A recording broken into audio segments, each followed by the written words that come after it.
record quarter. We funded over $75 million of loans, where's my number at? No, sorry. 75 million year to date through the third quarter. We funded about 33 million for that quarter all by itself, 122 loans. And so again, at the end of the third quarter, we had funded 267 loans for over $75 million, which that in and of itself right there was a record year production going clear back to the records I have of 1997.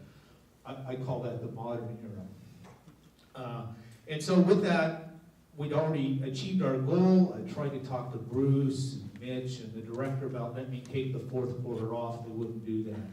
They said, let's see what you can do. So our annual production for the whole year looks like it's going to break $95 million. And so I'm pretty excited about that. So, and if you look at the chart there that I have in the report, you'll notice that we had 5 months that were either at or exceeded $10 million in production. And so, June was 9.7, I rounded up. And the reason that's significant to me is because I've made a personal internal goal to try and see if we can fund $10 million a month every month. And so we're not quite there yet. We're at 8.6 million a month, but we'll get there. I know we will. We've also benefited that our average loan amount is up to $301,000, and so that helps us out quite a bit. And you'll notice, if you've noticed, that the Federal Housing Finance Agency, which is the agency that manages Fannie Mae and Freddie Mac, they've increased the loan amounts for 2019 up to $484,500.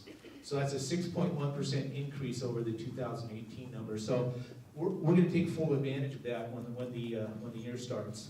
So again, our production numbers are just breaking records right and left. I'm pretty excited about that. But also our servicing portfolio is increasing appropriately as well. Because obviously the servicing portfolio and the spread between what our yield that we pay out to our bondholders and the yield that comes in on the interest rates, the interest that's paid generates a lot of revenue for the agency. And so we're finally getting back close to having 2,000 loans in the pipeline, which doesn't sound a lot, but it was way down there 5 years ago when I came to the agency. So again, the staff has been putting the numbers in there. We're increasing the portfolio. We're almost at, well, I think as I stand here today, we're at $360 million of loans. So again, another little internal goal I have for myself is to get that to $500 million. And that's going to take a little time to get there, but we'll get there. And so the servicing portfolio grew by almost 17% from just the beginning of 2018. And so I'm looking forward to that. Our delinquency numbers continue to stay well lower than what the national numbers are. This report shows at the end of the third quarter we had 1 house in inventory. We have since liquidated that house. So again, I get to tell you that as I stand here right now, we have no homes in our real estate owned or what they call state owned property inventory. So, and I still get calls for people every now and then wanting to buy one of our REO houses. Well, I don't have any to sell. So that's not a bad deal, I don't believe. And so again, the portfolio is growing. The old loans, those are the ones that were written on what is mortgage paper.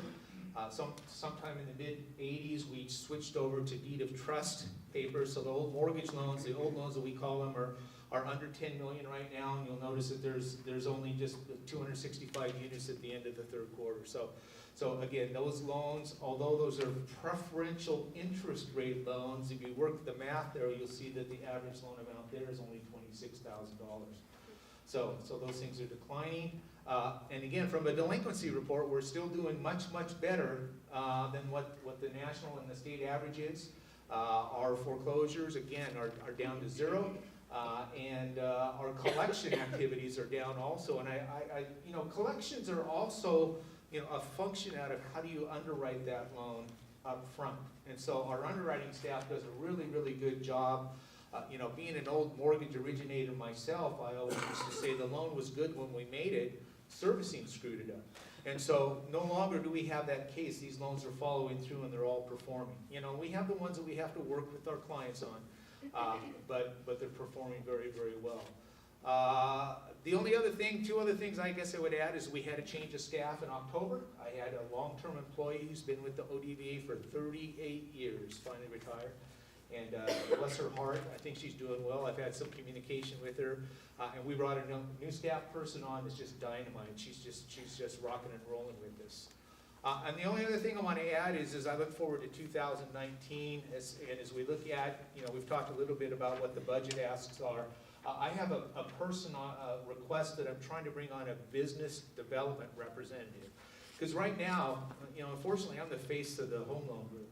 And I need somebody that can get out there full-time and bring more business with this. Because if I'm going to achieve that 120 million, 100 million a year annual production, I need somebody out there working the streets for us. So that's something I'm, again, personally excited about as far as bringing a new person on board who can really get out and get the message out to all the groups about the Oregon Department of Veterans Affairs Home Loan Program. So with that, does the committee have any questions they want to fire at me?